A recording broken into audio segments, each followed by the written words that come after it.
দুনিয়ার এই সামান্য ক্ষণস্থায়ী দুনিয়ার জন্য এই দুনিয়ার মোহে তুমি পড়ো না। যখন কিয়ামতের ময়দানে আল্লাহ জিজ্ঞাসা করবেন, আজ আমি তোমাদের ভুলে গেলাম, তখন তোমার অবস্থা কি হবে একবার ভেবে দেখেছ?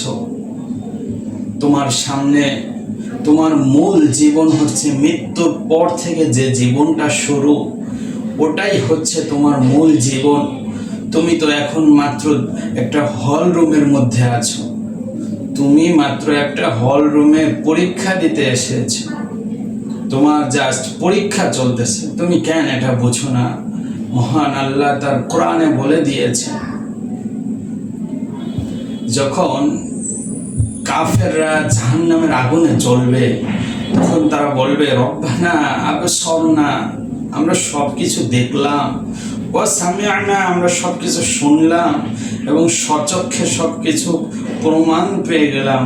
আমাদেরকে দুনিয়ার মধ্যে আবার আপনি পাঠিয়ে দেন, আমরা কি সৎ কাজ করব, নামাল সলিহা, আমরা এখন সৎ কাজ করব, ইন্না মুকিনুন, আমরা সমস্ত সব কিছু এখন বিশ্বাস করলাম।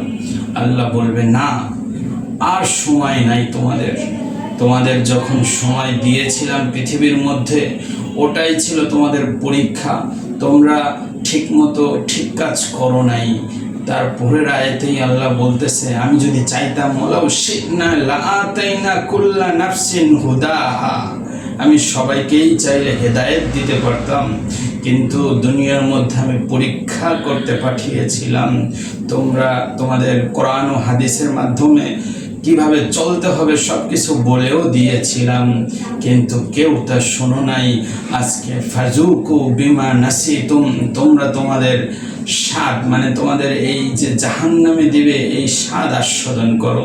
তোমরা দুনিয়ার বুকে টাকার মোহে পড়ে পাপ করতে, পাপের স্বাদ তোমরা দুনিয়ার ভিতরে যেভাবে আস্বাদন করতে, আজকে কিয়ামতের ময়দানে তোমরা এই শাস্তি, কিয়ামতের এই ভয়াবহ শাস্তিটা তোমরা কি স্বাদ, এই শাস্তির যে স্বাদ, এটা তুমি গ্রহণ করো, এটা তুমি আজকে গ্রহণ করো।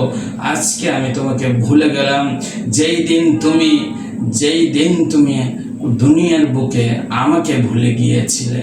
তাই বলবো, হে মুসলমান, এই দুনিয়ার সামান্য মোহে তুমি পড়ো না। এই জীবন না, জীবন তো হবে মৃত্যুর পর থেকে। তাই ভাইরা আমার, আল্লাহকে ভয় করি।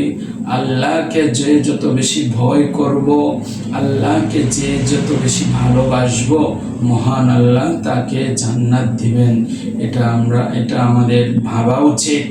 আমরা দুনিয়ার ভিতরে আল্লাহকে ভুলে গিয়ে এই যে সম্পদ করে যার যত সম্পদ আছে তার আরো চাই।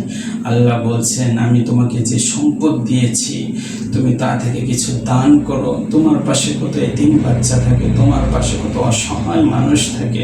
তোমার শুধু একটা বাড়ি না, আরেকটা বাড়ি চাই, আরেকটা না আরেকটা চাই। তোমার সন্তানদের জন্য কত কি লাগে, কিন্তু তুমি আখিরাতের জন্য, আখিরাত তুমি ভুলে গিয়ে আখিরাতের কোনো সাবান তুমি গ্রহণ করলে না। তোমার মতো বোকা, তোমার মতো অজ্ঞানী আর কোনো মানুষ হতে পারে না। ওই কিয়ামতের দিন সবাই বুঝে আসবে। কাফেররা তো বলবে, ইয়া লাইতানি কুনতু তুরাবা, আমরা যদি মাটি হয়ে যেতাম তাহলে আজকে আমাদের শাস্তি হতো না। হায় আল্লাহ, তখন মানুষের কি অবস্থা হবে? মানুষ তার বাস্তবতা বোঝে না, কোরআনকে বিশ্বাস করে না, মুসলমান ধর্মীয় বিষয়কে সে শুধু জানে, এই জানা পর্যন্তই তার হাকিকত বুঝে আসে না। আল্লাহ আমাদের সবাইকে বোঝার তৌফিক দান করুক, আমিন।